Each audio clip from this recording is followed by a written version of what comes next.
Alright, hello everyone, it's Happy, and today we're going to be talking about, of course, the buffed up version of the E4.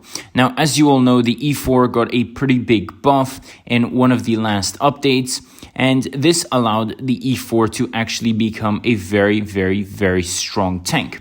Now, the E4 compared to the E3, of course, actually has a turret. Although it doesn't fully traverse 360 degrees, it still has a turret, right? So peeking around corners is obviously going to have a huge advantage to this tank rather than something like the Hori or even the E3, for example. So apart from this obvious advantage, what else does this tank have? This tank has a pretty standard gun, to be fair, nothing crazy. I wouldn't say it's something that really makes this tank stand out compared to other tier 10 tank destroyers. It's a good gun, especially against heavy tanks. You're going to be smacking people around with relative ease, right? But the important thing is that this tank got a huge armor buff. Now the cheeks got improved, and of course the cupola on top, which used to be a humongous problem, has been removed. This means that this tank can actually tank shots and therefore survive longer. The Wargaming decided to make this tank sort of a frontline tank or a second line tank rather than a third line tank compared to what it used to be, because back in the day penning this tank was quite easy.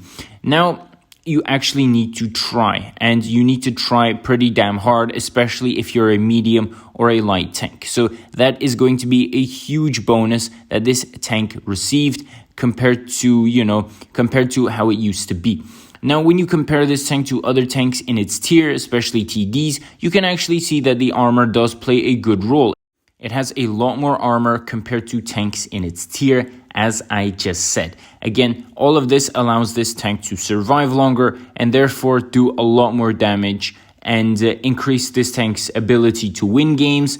And of course, by that, you are going to be doing more damage. Of course, the stats on this tank for newer players who got it recently is going to go up drastically compared to players who had this tank before, because this is a quite significant buff.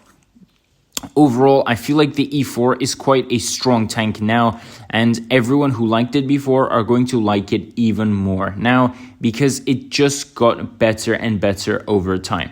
You don't have that many downsides apart from, of course, the fact that this is still a TD, meaning that you were not going to be having a lot of HP, and on top of that, the mobility is not the greatest.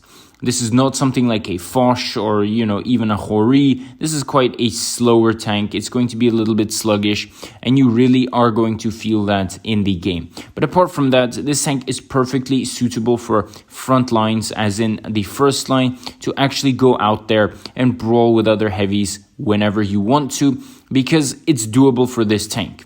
Overall, I would definitely recommend this for both newer players and older players, because this tank is quite easy to play now, and it's not going to be that difficult to rack up a lot of damage. So with that, Happy is out, and I'll definitely see you guys next time. Bye bye.